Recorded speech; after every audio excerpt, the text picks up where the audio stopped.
Good afternoon. Our program will begin in 5 minutes.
Good afternoon, everyone. My name is Melinda Cañones, an information officer of the Philippine Information Agency and the moderator for today's event. It is my pleasure to welcome you to this webinar.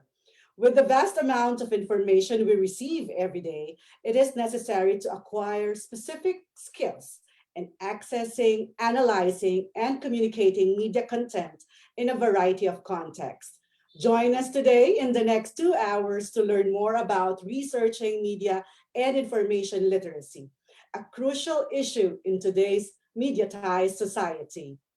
You may also catch us live via the Philippine Association of Communication and Media Research Incorporated, or PACMRI, and the Philippine Association for Media and Information Literacy Facebook pages, or PAMIL. To open our session this afternoon, may I call on the president of the PACMRI, Dr. Fernando Paragas.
Hello, everyone. Can you see me?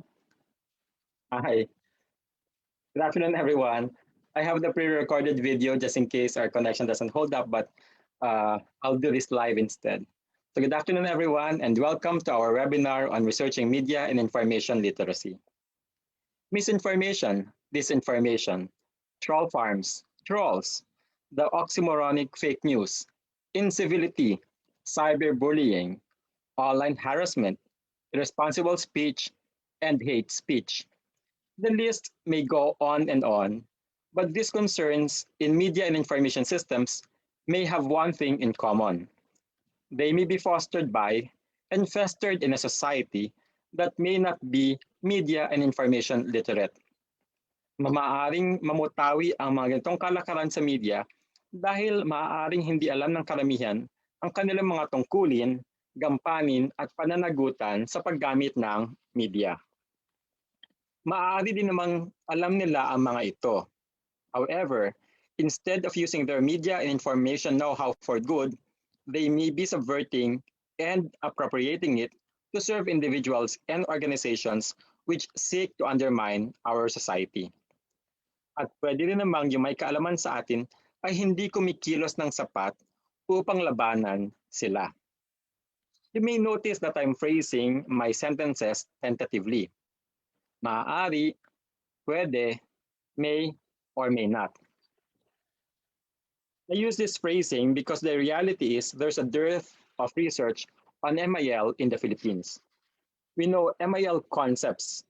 We discuss and learn this in class. Pero may kakulangan pa tayo sa pananaliksik kung ano nga ba ang pakahulugan, ang mga panukat, at ang pagganap ng MIL dito sa atin.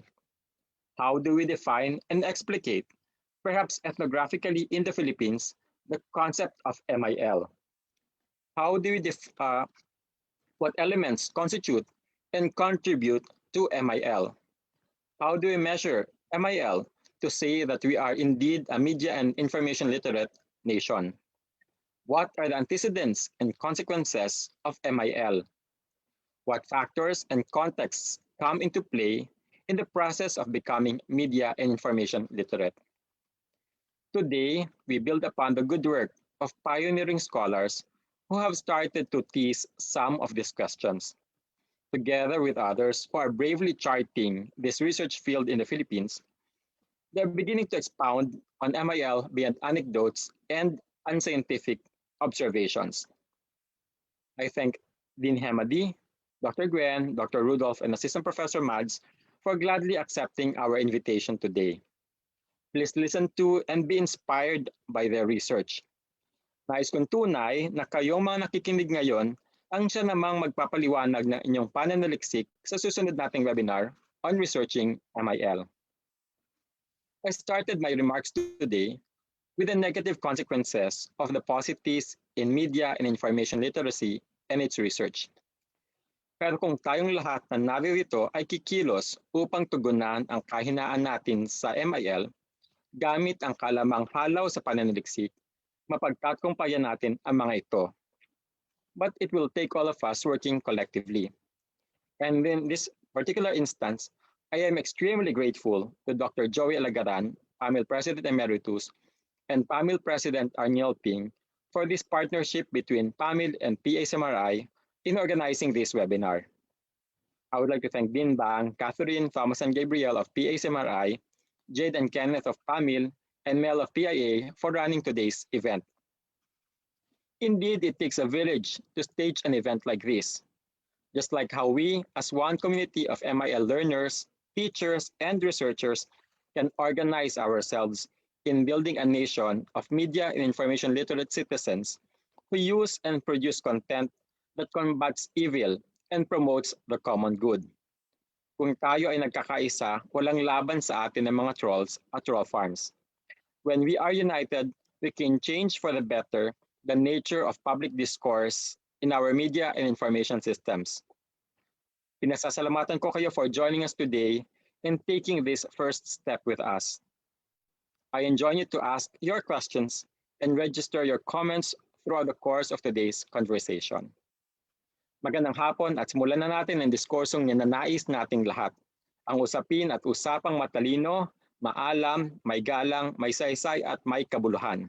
Mabuhay at padayan sa ating lahat. Maraming salamat, Mel. Thank you, Dr. Paragas, for explaining to us the importance of MIL in nation building and in fact, our daily lives. Napakaganda yung challenge na binigay sa atin ni Doc Paragas umpisa pa lang ng ating session. Sinabi niya na kailangan tayong lahat mag-research. Kailangan talunin natin sa pamamagitan ng research ang ating mga trolls na napakadami, no? At sa ngayon, sila ang namumutawi, sila ang nangingibabaw sa larangan ng social media. So, kailangan tayong gumawa, mag-aral, magsaliksik para sa MIL. Before we begin, let me run through some house rules for a better virtual event experience. Kindly use your full name as your screen name to verify your attendance for the certificate. And please keep your audio and video on mute. Please type your questions or comments in the chat box. Those in the Zoom room may also raise their hands to be acknowledged. Yan. So, about the certificates. Certificates will be given to those who pre-registered. And leave a comment or reaction in the event Facebook pages. Ano-ano ba yung Facebook pages natin yon? Philippine Association of Communication and Media Research Incorporated, or PACMRI, and Philippine Association for Media and Information Literacy, or PAMIL.ph. Yan. So aabangan po namin ang inyong mga questions for later. Moving right along, it is now my pleasure to introduce our first speaker, who will share his research on integrating media and information literacy in senior high school education. He is a professor, assistant professor, and the chairperson of the Department of Communication Research in the College of Communication and Broadcasting Program in the Open University at the Polytechnic University of the Philippines. He holds a bachelor's degree in broadcast communication, master's degree in communication, and doctor's degree in educational management from the same university. His researches focus on media and information literacy, or MIL, in the areas of technical vocational education and training, senior high school education, open and distance learning, and deaf education. Ladies and gentlemen, please join me in welcoming Dr. Rudolph Anthony A. Lacerna. Roll VTR, please.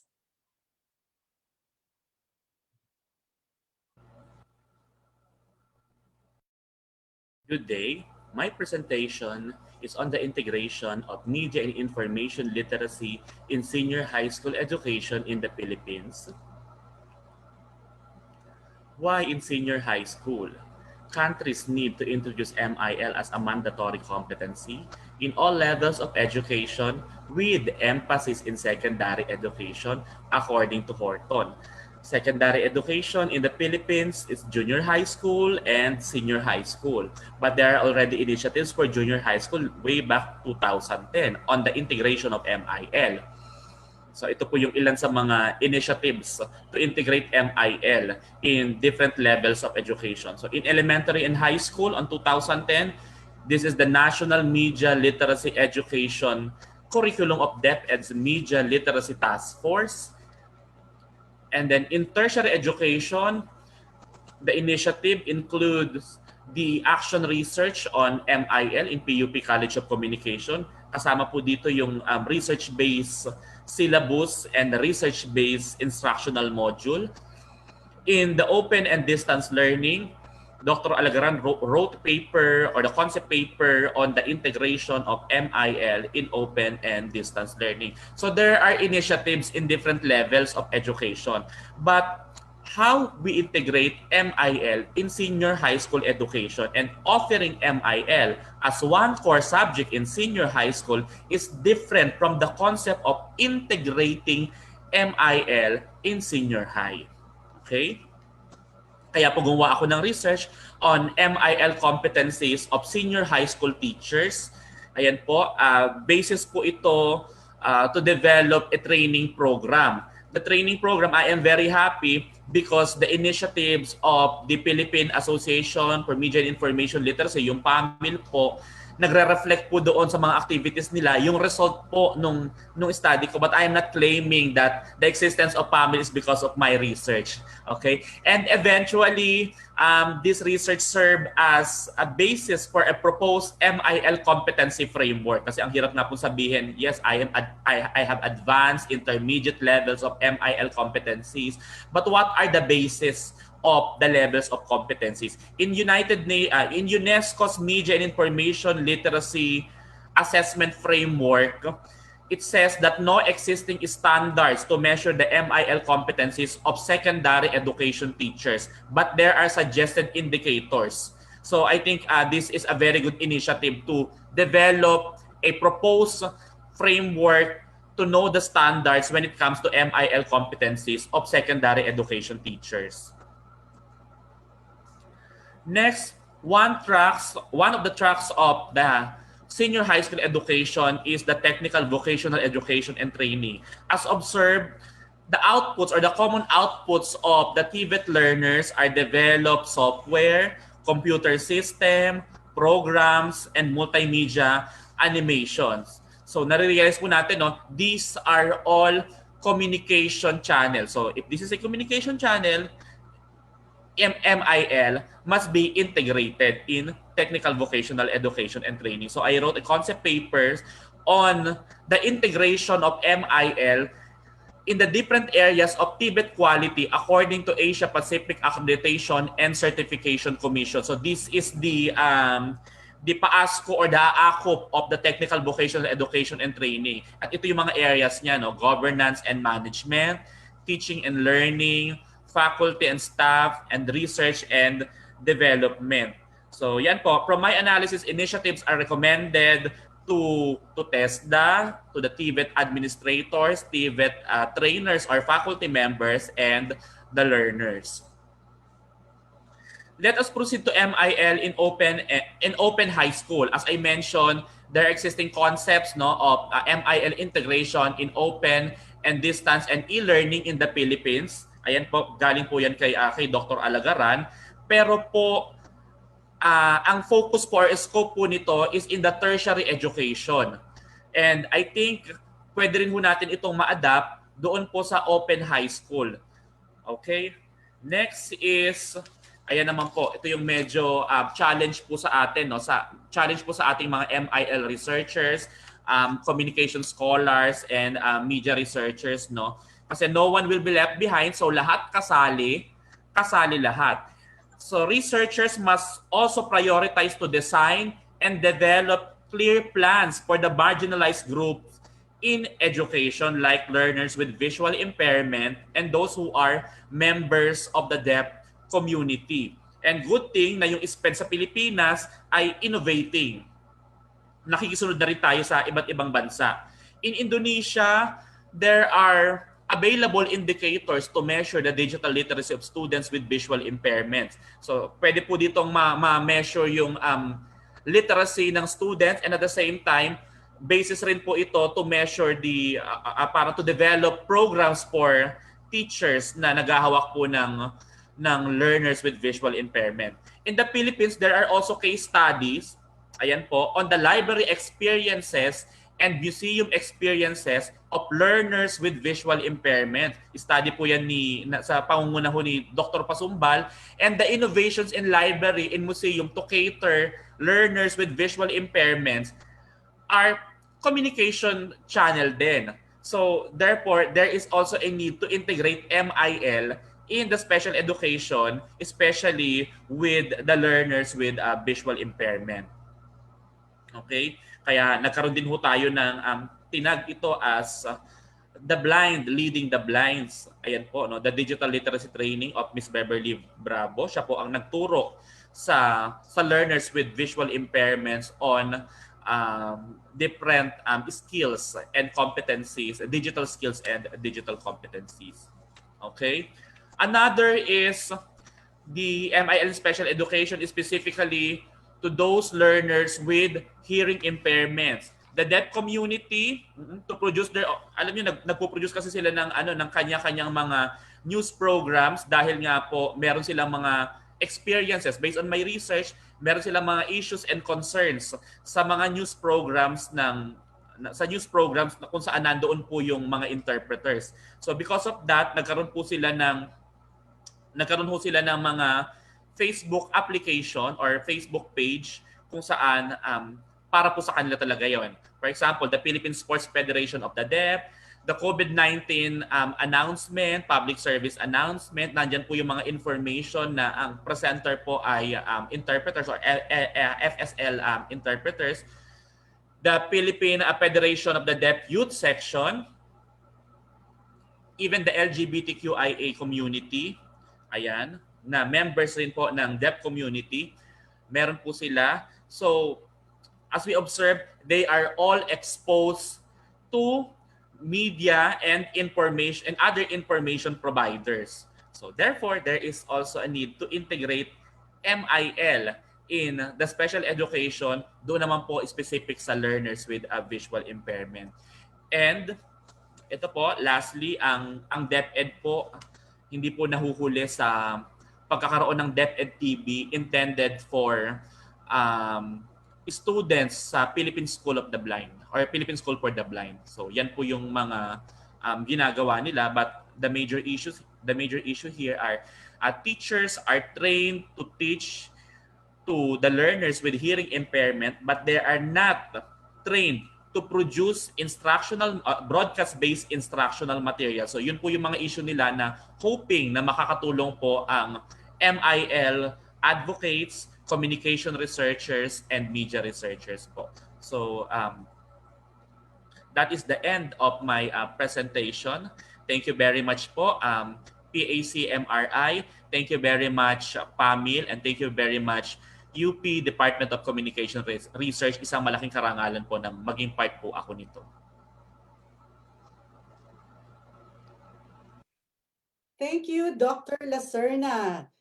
Yan, it is a very interesting study, no? How do we know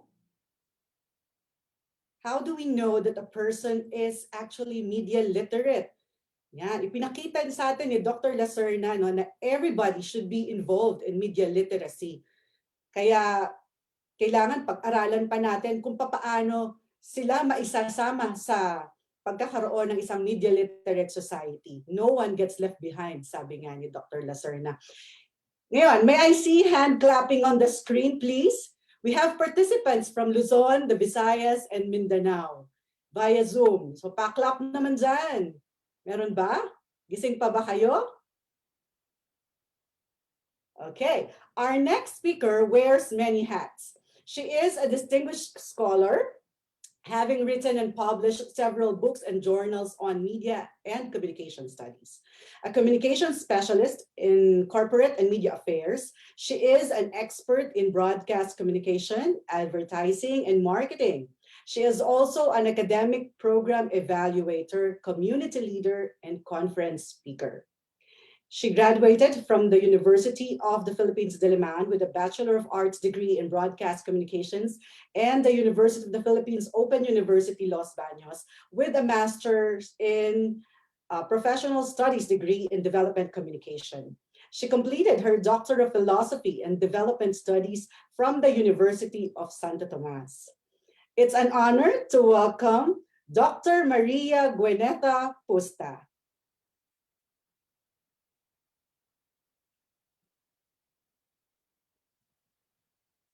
Thank you for that kind introduction.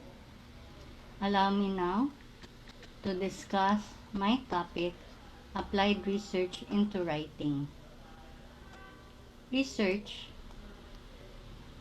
the word research, can bring to mind the type of work academic and research institutions do, such as large scale surveys or highly technical research projects in labs where people in white coats conduct intricate experiments. This is one of type of research commonly referred to as basic, also known as foundational or academic, usually conducted by university professors and experts in specialized research labs. The goal of such research is to advance and expand human knowledge about the world by answering fundamental questions on the nature of the universe, society, etc. Yet most research actually happen outside universities or research labs. Employees and consultants in all industries, whether they are part of government, non-profit, or private sectors, routinely engage in inquiries to help solve specific problems.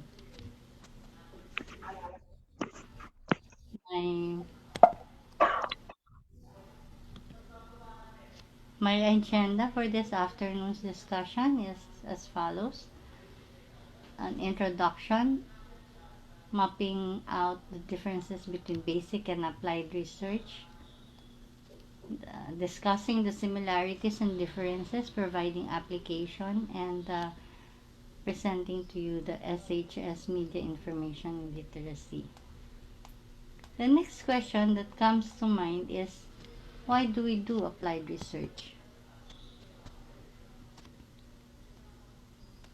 When the notion that if it isn't broken, why fix it? That being said, allow me first to contextualize by examining the similarities and differences between basic and applied research.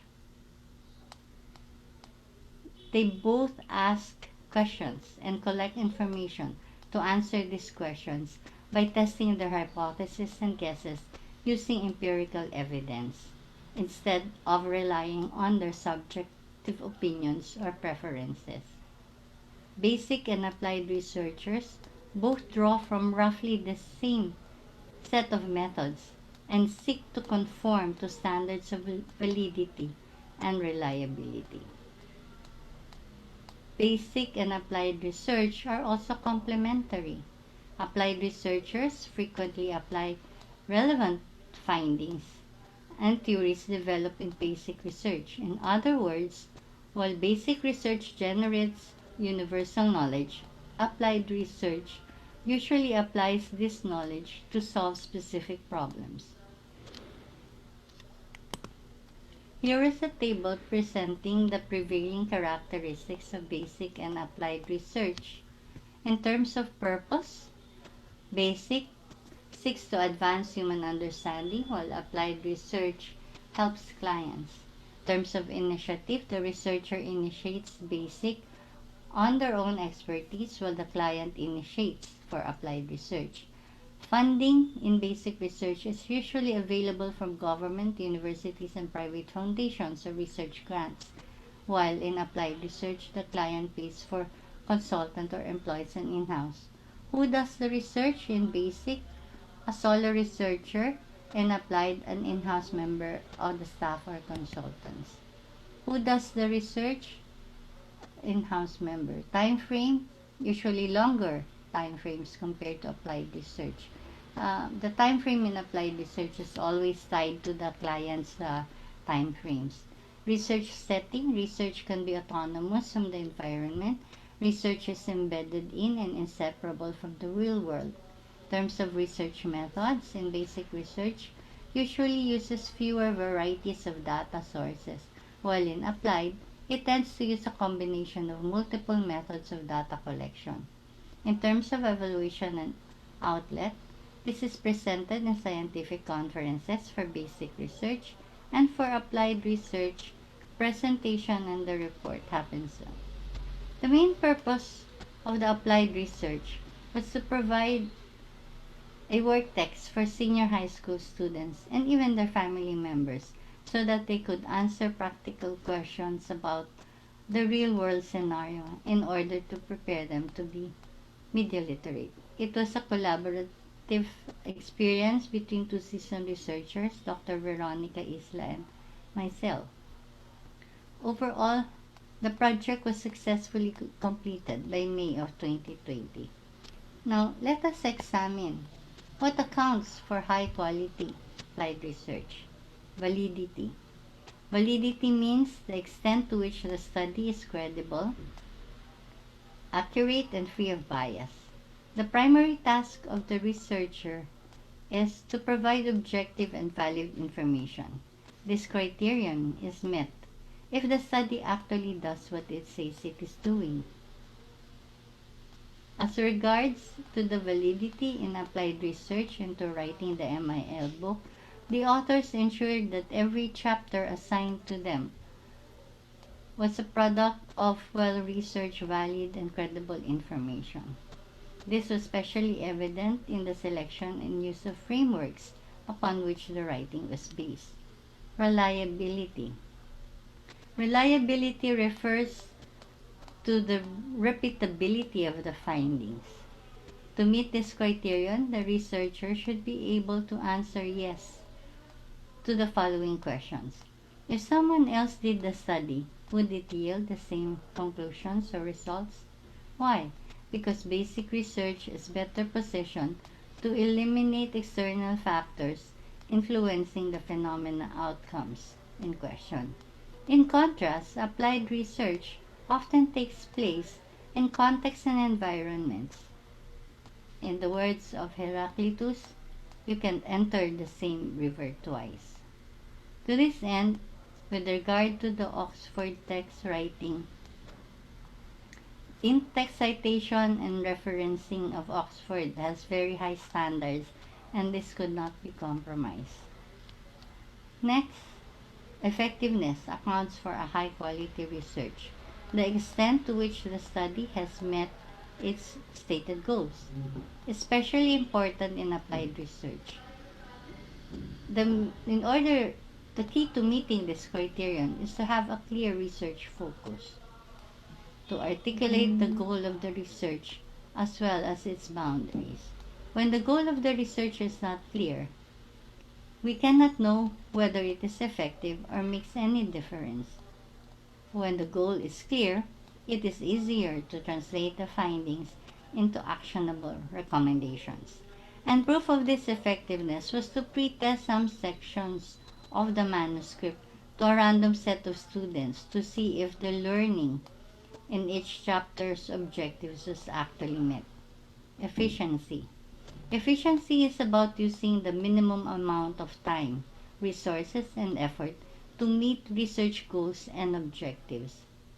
Effectiveness is often conflated with efficiency, even though they are distinct. In applied research, both effectiveness and efficiency are important. For example, if researchers delivered extensive and valuable recommendations after the client deadline, the study might be useless once a particular um, window of opportunity closes. Applied researchers almost always face with a trade-off between effectiveness and efficiency. The solution is not to select one over the other, but to meet the effectiveness criterion with the most efficient process or approach. A key to doing this is always to ask how one can get valid and relevant information with minimal effort, time, and cost. One way to do this is to have existing information whenever possible, because collecting primary information via the likes of interviews and surveys, observations, and focus groups is the costliest part of the research. Sufficiency. The sufficiency criterion asks, will the information collected be sufficient to answer your key information about the problem or the situation at hand? At this juncture, allow me to now present you highlights of the book. Unit 1 is an overview of reading information literacy. Unit 2 tackles understanding information in the media. Unit 3, understanding audio information and media. Unit 4, understanding visual information in the media. Unit 5, understanding audiovisual information in the media. Unit 6, information literacy and library skills. Unit 7 is legal. Unit 8 is the ethical perspectives. And Unit 9, opportunities and challenges, including future trends. I hope that this has encouraged you to just as well pursue applied research. Thank you very much for listening.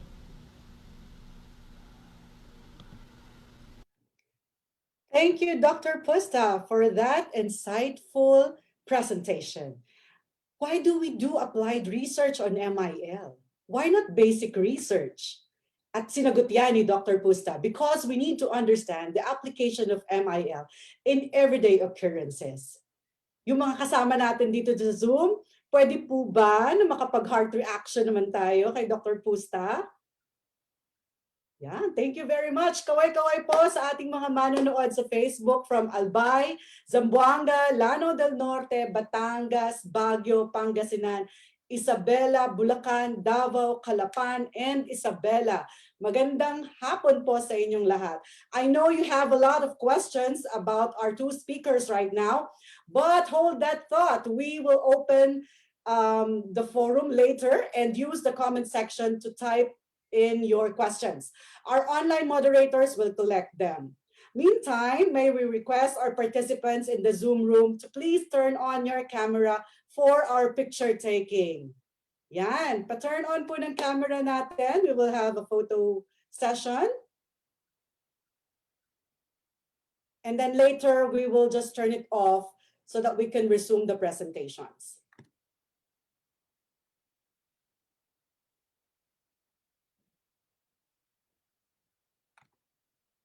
Okay. Mga naka-turn on na ba ang ating camera? Let's see. Ayan, mga naka-turn on na. Okay, so I'll do the screen cap. There are 6 panels, so please hold your smile, ha?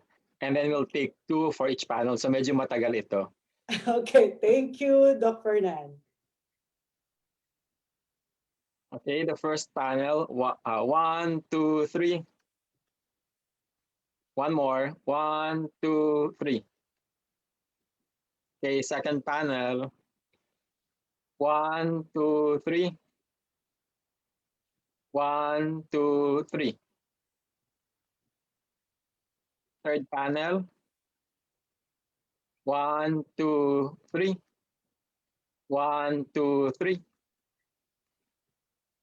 Okay, panel number 4, 1, 2, 3. 1, 2, 3.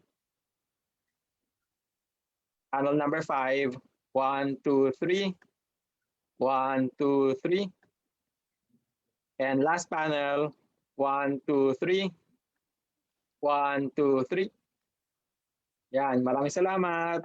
Maraming salamat po. Pwede na po nating i-turn off ang ating mga video. Salamat. Ayan, may attendance na tayo for today. Okay. At this juncture, our third speaker will talk about socially shared inquiry in MIL among public senior high school. She is a faculty member of the Department of Humanities at the University of the Philippines, Los Baños, where she graduated cum laude in communication arts. She holds a master in communication degree from the University of the Philippines, Diliman. And as a staunch MIL advocate, she joined the Philippine Association for Media and Information Literacy, a professional organization of MIL researchers, educators, and advocates from across the country. She is currently leading a children's TV project on digital media and information literacy entitled MOW, Miriam's Online World, with a fund grant from the National Council for Children's Television. Please welcome Ms. Madeline P. Garcia.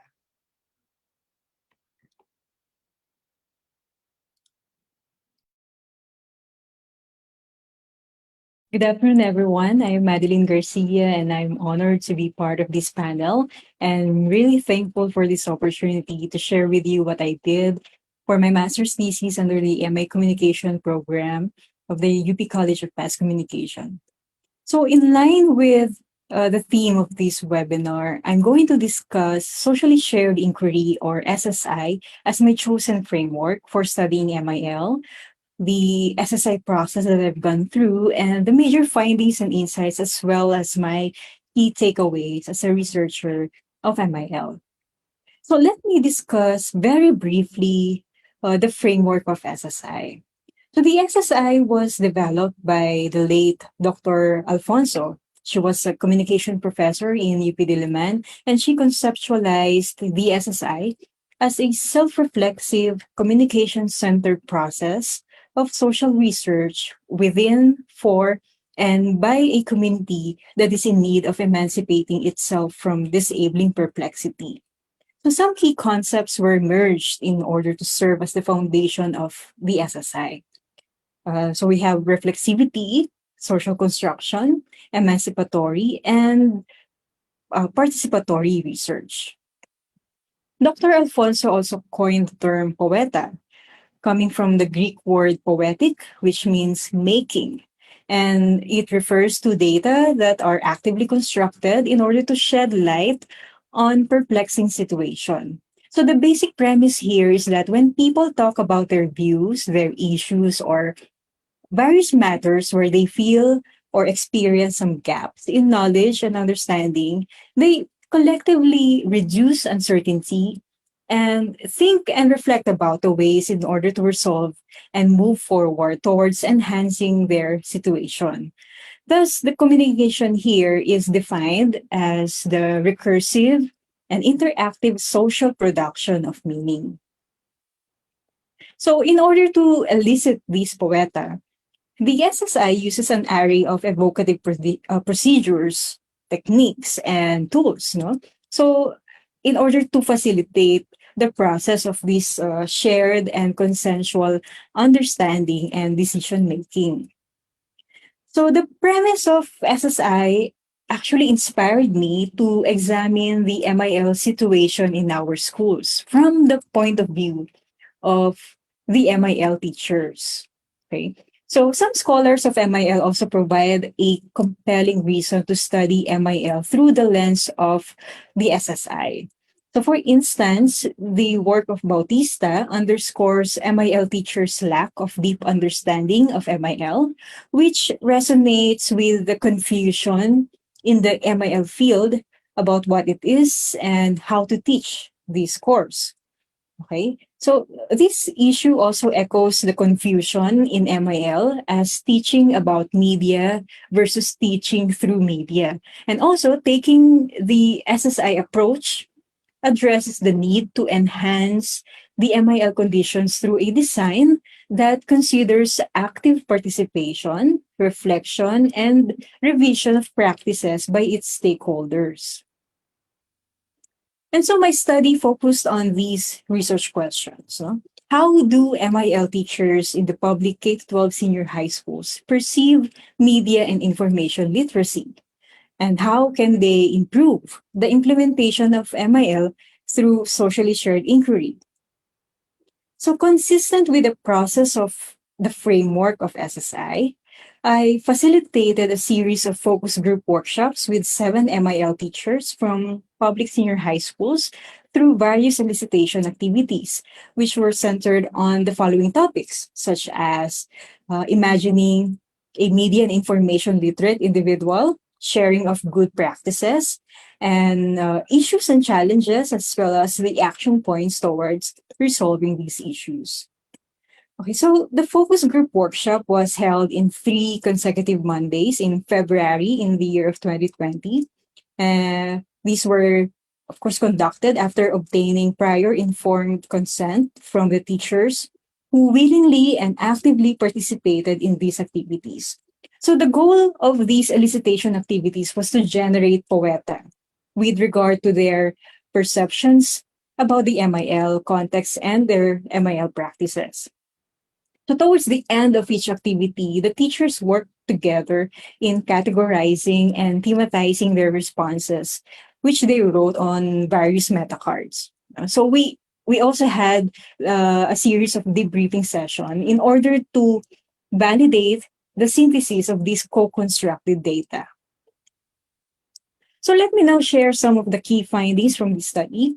So their reflections reveal a lot about their views and understanding of themselves, both as media consumers and users, and as well as MIL teachers, no, who acknowledge themselves as frontliners. Okay. So aside from this, the SSI allowed insights into the MIL as a concept. Okay. And then it also revealed various institutional issues and challenges on 3 different dimensions, such as the learning environment, the learners, and the teachers themselves. And lastly, the SSI enabled the teachers to come together to think about the ways forwards. That is, to think about how could they enhance their MIL conditions. So one of the key insights, okay, from the exchanges reveal this recurring notion about MIL, that MIL is clearly beyond learning the use of digital media technologies. And the findings also shed light on various MIL components that turn out to be highly relevant and urgent among the teachers. So for them, MIL is about awareness of different media and information platforms, cybersecurity and digital wellness, ethical and responsible media use, critical evaluation of media, and media construction. And there are some key themes on the practical implications of doing SSI with the MIL teachers. So the discussion highlights the need to review and locate some problem areas in the existing MIL curriculum. So coming from the exchanges, there seemed to have a mismatch between how they perceived MIL and the learning competencies found in the curriculum. So this observation resonates with the issue where instrumental and functional skills and capabilities in ICTs or digital media with heavy focus on devices, software, audiovisual design, video or film editing techniques tend to direct much of classroom activities and performance standards of MIL course. So there's this tendency of focusing too much on these topics, which might hence sidetrack or marginalize or ignore the critical analytic discourses, such as focusing on deconstructive approaches to the social and political dimensions of media, as well as raising questions on how media texts are constructed, by whom, for what purposes, and how these media texts represent the reality. Another interesting insight was this tension perceived by the teachers in their classroom, where MIL learners, most of whom are digital natives or more commonly Gen Z, would tend to exhibit their preconceived notions or pre-existing beliefs and attitudes about media and information in ways that counter the views and understanding of teachers who are from older generations, or the Gen Y or the Gen X, and who have way different experiences and outlooks when it comes to media and information. And also, one of the biggest gaps in MIL pertains to the professional development of the teachers about their knowledge on media, about enhancing their competencies and their teaching strategies. So we take note that teachers' MIL competencies, attitudes, and beliefs towards media information, they greatly vary. Okay. So for example, there's one MIL teacher and he's very much adept at teaching various technical dimensions of ICTs. Okay? And yet he feels that he is not confident about the media analysis part of the MIL. And there's also one teacher who comes from the English department who feels confident about conceptualizing and analyzing media text. And yet he feels that he's not giving enough justice to MIL because he feels that he lacks the technical skills and knowledge in media production. So drawing from this reflection, so we could suggest developing trainings and capacity building efforts for teachers in ways that would benefit their learning needs and would also complement their own existing strengths and motivations in MIL teaching. So to conclude, here are some of my key takeaways from doing SSI in the MIL. So SSI proves to be an alternative method of investigation centered on communities' inherent knowledge, okay, such as exploring the local knowledge on in order to shed light, okay, on the MIL discourses that are taking shape, okay, in the context of public education.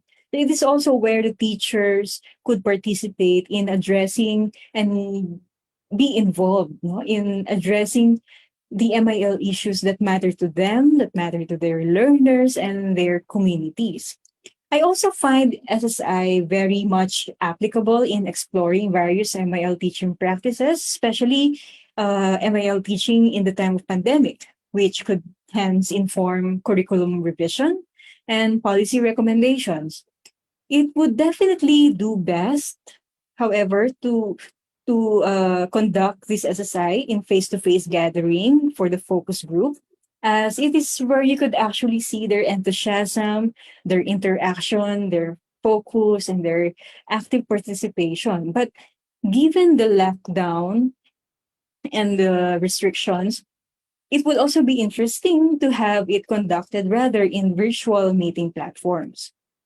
And finally, in such process of articulation and collective analysis, I was able to witness how they also realize their capability to contribute research-based knowledge for the betterment of MIL situation in public schools. So doing SSI could hence provide a launchpad for intensifying the efforts on curriculum development, on competency mapping, on needs-based capacity building, and of course, in cultivating a culture of research among our educators. So thank you very much for your attention, and I'm looking forward to our Q&A this afternoon.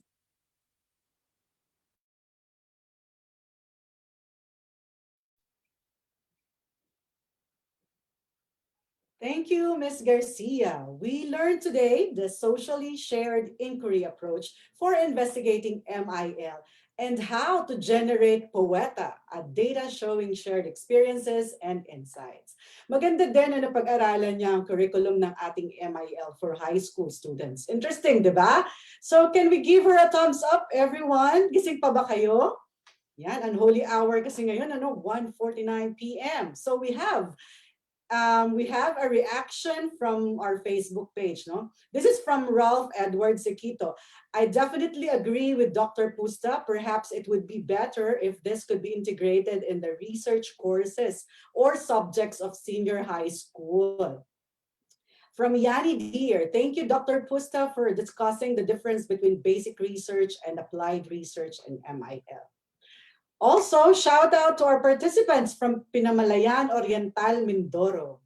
Ayan, marami pa kayong mga tanong, alam ko. So keep that questions coming, type in, and then later we will get them all para i-discuss natin with our speakers. No? Our next speaker is the Dean of the College of Communication at the Polytechnic University of the Philippines. She is the Vice President of the Philippine Association for Media and Information Literacy, or PAMIL, and an active member of the Global Alliance for Partnerships in Media and Information Literacy. As an MIL advocate, she has lectured at the University of Vienna, Austria, Shardingan University in India, and Amicom University in Indonesia from 2017 to 2019.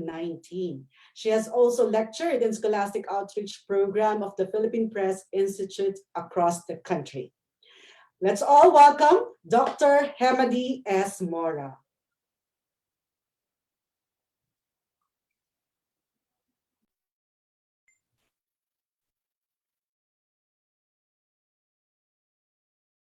A pleasant day to every one of you. I would like to introduce myself. I am Hemady Mora. I'm the current Dean of the Polytechnic University of the Philippines, and I was invited to share a research that I have done together with PPI Executive Director Ariel Sabelino, which is something to do about media and information literacy.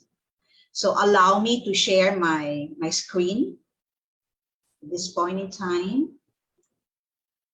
Okay, so here's my screen, and let's have a slideshow of the screen from the beginning. Okay, so the title of my research is Democracy, Resilience, and Media Literacy Amid the Pandemic. And this is about the perspectives of civic journalists. Okay, so first and foremost, these are the most important questions that were answered by my research. First, the thoughts and insights of civic journalists and media literacy and democracy resilience. The second one is the possible link between media literacy and democracy resilience. And lastly is the kind of relationship that is operational in a crisis among government, media, and society. So I just would like to explain that we made use of the mixed method. And in particular, we made use of the exploratory sequential design in which we made use of an FGD, and then we made use of a survey to validate the survey. Also, we made use of the media system dependency theory of Sandra Bulrock-Keach and Melvin DeFleur for our theory. And we had respondents, 60 all in all for our survey, representing civic journalists from Luzon, Visayas, and Mindanao. So these are the definitions. I would not be going into details about this because my time is limited, but I would like to show you my slides, the meaning of societal resilience, which is very much related to democracy resilience or democratic resilience, because the original definition of democratic resilience was taken also from societal resilience. And the attributes of a democracy, which are recovery, flexibility, adaptation, and innovation. Also, an important discussion on civic engagement and how media literacy is an empowering means, acts as an empowering means to address threats to democracy. All of this were included in our RRL, or Review of Related Literature and Studies. Next is, these are the definition of the most important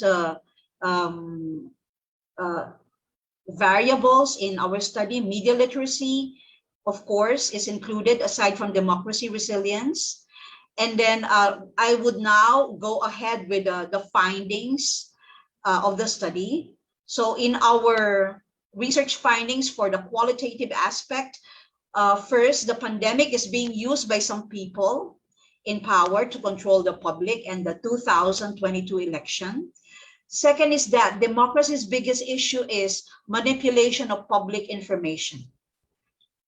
Okay, Third is that media are restricted and threatened. Most have expressed fear and frustration. Take note that these are taken from the perspectives of our civic journalists. Four is that media's role as watchdog is crucial with propaganda spreading in the social media. Next is that public trust in media and government is affected with various dichotomous contents in social media. Six is that the public needs to be more critical with the media restricted and the government's manipulation of information, and that media and public should also be vigilant of human rights violation. Next is that democracy resilience is continuing to speak against abuses in power, human rights violation, and curtailing propaganda and false information.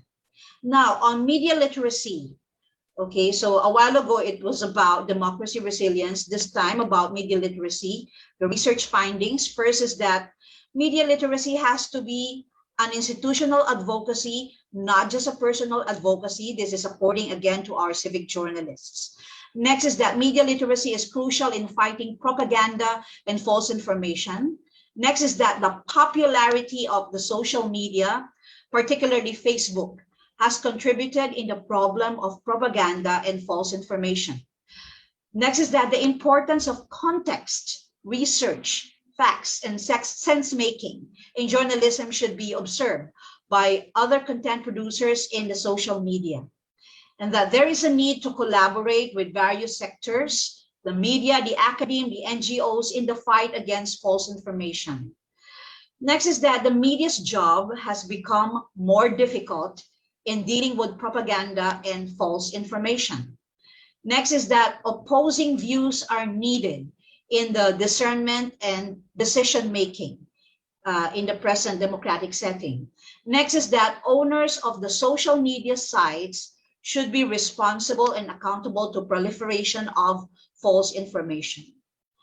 Now, on democracy resilience and media literacy, okay, one being related or relative to the other. First is that the public needs to be able to filter information, that media should help the public in carrying this out. Second, media, even with restricted information and limited mobility, cannot be silenced. Third is that red tagging, freedom of the press, and of free speech and expression, propaganda and fake news are strong issues in democracy resilience. Now, for our quantitative survey results, these are the legend, the description of responses, and of course, we use a 5-point Likert scale. So this is the summary chart for democracy resilience and media literacy. I will be explaining this. So for the summary comparison, here's the weighted mean for democracy resilience and media literacy. Okay, so for you to understand this better, also we are presenting here the correlations. I'll go right ahead to the conclusion so that you would understand the findings relative to this. The public's dependency on media and government in times of crisis is not evident in the study.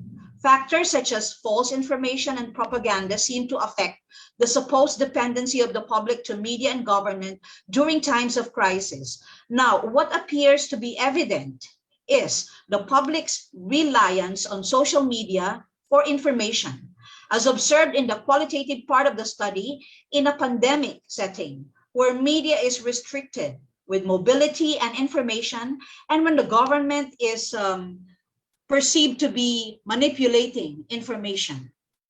The public relies on social media for information. Next is that interdependencies between media and government, media and society, and government and society in terms of public information, public order, social integration, and mobilization are limited, which should be strongly operational in a crisis. Okay, so next, a fully operational strong media literacy sustains democracy resilience. This is observed in the qualitative data and appeared as possibly connected in the survey. Fourth is that false information and propaganda may translate to a more critical public